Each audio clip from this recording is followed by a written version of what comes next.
Monster Hunter Rise has finally arrived on PC, nearly a year after the Switch original, and not only does it faithfully bring back the same wonderful gameplay as before, but it now includes a slew of some lovely visual upgrades too. But is it enough to make double dipping on a PC worthwhile? Well, let's find out. Thanks to Capcom for providing us an early access copy of the game for us to check out. First things first, in case you missed it, Monster Hunter Rise is an action game that's all about taking down huge monsters that threaten your town.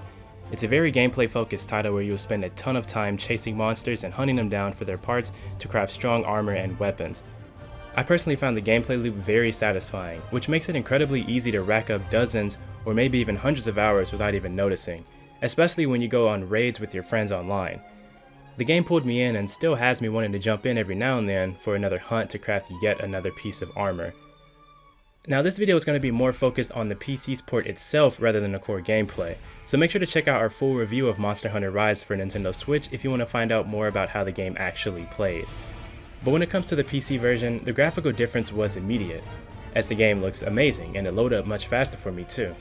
Of course, the exact results will depend on your setup, but in my case, I'm running a GTX 1660 Ti and an AMD Ryzen 4800H with the game installed on an SSD. Using this setup, I was able to run the game on high settings with no issues. Although Monster Hunter Rise already looked really good on Switch, it looks even better, potentially much better on a capable PC, where you now have the option of running the game at an ultra-wide 4K resolution with an uncapped frame rate. Not only does it look incredibly sharp due to its vastly increased resolution, but I was able to play it at up to 144 frames per second, which is over quadruple the Switch version, and it's extremely smooth.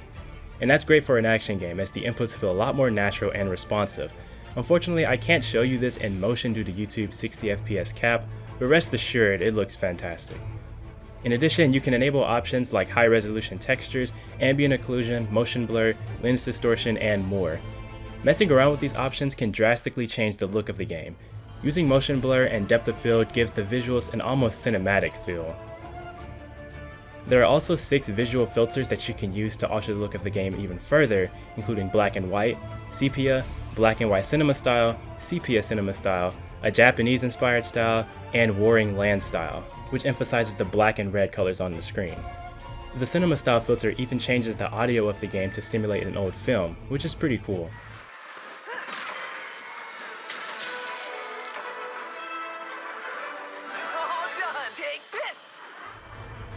I'm a fan of all of them and could see myself using the warring land style more often, though I tend to prefer keeping them off to retain the game's original style.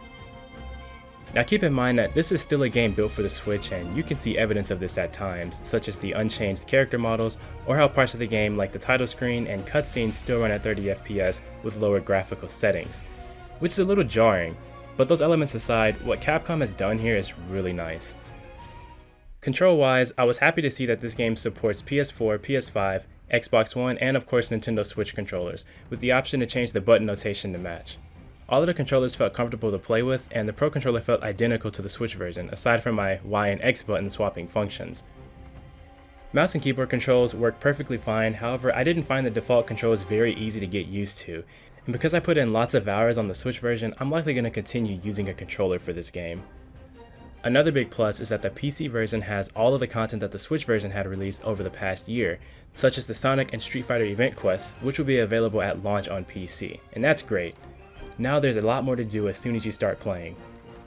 So for online functionality, I didn't have a chance to play with other players. I tried to open up a lobby, nobody joined. I tried to join a lobby, couldn't find any open lobbies, and that's probably because the amount of people who have the game right now is extremely low. So as of now, I didn't have a chance to play, but if the demo is of any indication, the online play is going to be buttery smooth, just like the demo of the Switch version leading up to the release of the actual game. So I'm not worried about that. However, while it does have content parity with the Switch version, there is unfortunately no cross-play or cross-saves between Switch and PC.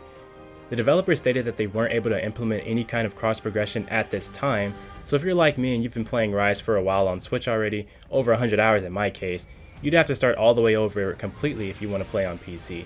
And considering how much of a time investment Monster Hunter games tend to be, that may or may not be a deal breaker for you. So if you held out on Monster Hunter Rise for the PC version, you're in luck, as this is the definitive version to play.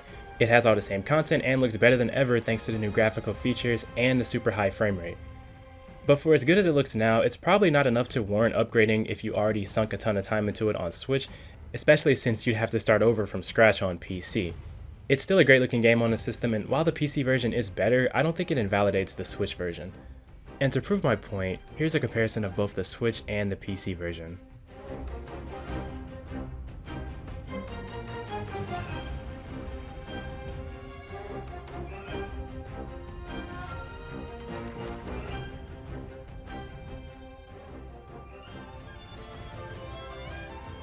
Ultimately, it's probably best to go with the platform where your friends are because Monster Hunter Rise is a lot more fun to play with friends as opposed to randoms online. And this game in particular seems to be more focused on making it easier to join up with your friends and hunt monsters together than the previous game, Monster Hunter World. Overall, the PC version is nearly perfect. It retains the same engaging gameplay that I've come to love from the Switch version, only this time with much higher quality visuals. And it's only going to get better with the Sunbreak expansion coming up this summer. Whether you've played Rise before or you're getting it for the first time on PC, there is no better time to join the hunt. I already love Monster Hunter Rise on Switch, and now I love it even more on PC. It's more than just a simple port job, and the extra settings as well as the cool new filters really help to make your game experience that much better. And once again, if you want to find out even more about Monster Hunter Rise, make sure to check out our review on the original Switch release, linked below in the description. Thank you all so much for watching. Make sure you subscribe to GameXplain and ring the bell for a lot more on Monster Hunter Rise and other things gaming too.